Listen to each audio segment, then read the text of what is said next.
Spreading fake blood is illegal according to the criminal code. We know that spreading fake blood. You already had this discussion with my partner. It's been dealt with. Are you scared to be charged with an offense?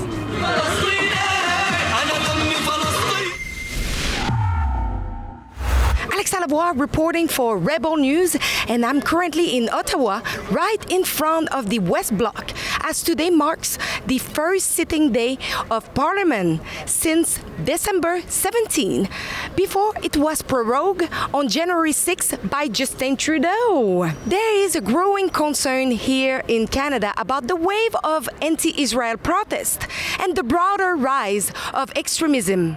Just yesterday, Toronto saw a massive march with Israel.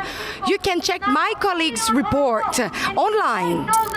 Even more troubling, we have recently learned that the RCMP has reported a 488% increase in terrorism-related charges over recent years. Adding to the alarm, the Israeli government has issued a level 2 travel warning for Israelis living in or traveling to Canada, urging them to stay cautious and avoid displaying visible Jewish or Israeli symbols. This comes shortly after a joint statement by Mark Carney, Keir Starmer, and Emmanuel Macron urging Israel not to expand military operations in Gaza and allow humanitarian aid to pass.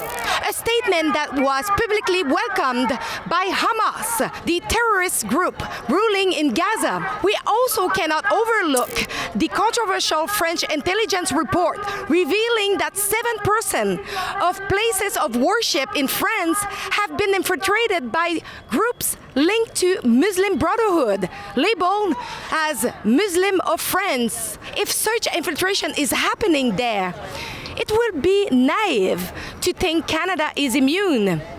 When I arrived here today to cover this story, I encountered about 10 radical anti-Israel protesters splashing fake blood on the ground.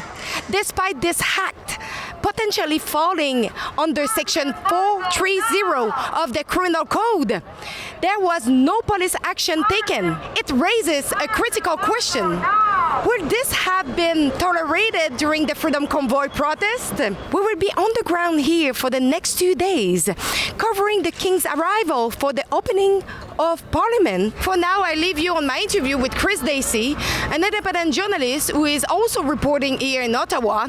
We discussed the protester outside Parliament and also the broader context. Let's check it out. 200,000 people killed! 200,000 people killed! The police seems like to not care about it. No, they clearly don't care. And I mean, they know that this is a criminal offense specifically to put blood, fake blood, on buildings or the ground. And I mean, they basically dismiss you if you say anything. Can I ask you quickly something? Do you know that spreading fake blood like that, like paint or anything on the public space, is a criminal act?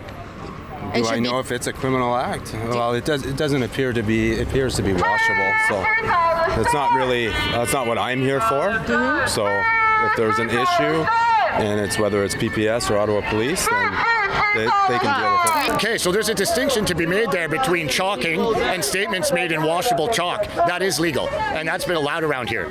Spreading fake blood is illegal according to the criminal code. Are you surprised to see them being allowed in the side of the Parliament when it's the first sitting day of the Parliament? I am kind of surprised, and I've seen other types of protesters who have been treated very differently than this, pushed much farther back. I've been seeing people arrested, charged for having megaphones, for having speakers. So, I mean, it very much depends on the nature and the ideology of the protest, I guess. We know that spreading fake blood. You already had this discussion with my partner. It's been dealt with. Yeah, but you are the police, so it's why I'm asking to you. It's been dealt with. Okay, but did you arrest anyone? Because It's been dealt with. what that mean? It's been dealt with. The matter's resolved. Okay, so just washing it is enough? There is no charge, that's nothing? all I'm saying right now. The matter's been resolved. Okay. But I've been saying that nice there day. is nobody that's been arrested Thank so you. Have far. a nice day. That's all I have to say. Okay. Have a nice day. So there is a quiet double standard, isn't it? That I just told they you get the away matter's with been it? dealt with. Have a nice day, miss. It's incredible. We don't really know what they want more from this government since Carney have already issued a statement. The purpose of the statement, the intention of the clear language is not just of ourselves, but of France, of the United Kingdom, many other countries, is that Israel ensures that adequate humanitarian aid gets to the population there, many of whom are on the brink of starvation. Yeah, he did so much that Hamas said thank you. So, I mean, that's very telling. And from what I've heard from these other groups, I was at one of these protests by the Israeli embassy just last week, and they said they won't stop until Israel is destroyed. And I think it's even bigger than that. They won't stop till the West is toppled. Mm-hmm. And you saw at the march, you were able to see like a little bit like how much support the Israeli people have. Yeah, well, what a difference. There was 56,000 people at that march, people of all ages, families, and it was nothing but I mean, it was love. It was wonderful, except for the very aggressive groups that chased it the whole time. Are you aware that spreading fake blood is a criminal act? Did you know that? Are you scared to be charged with an offense? I'm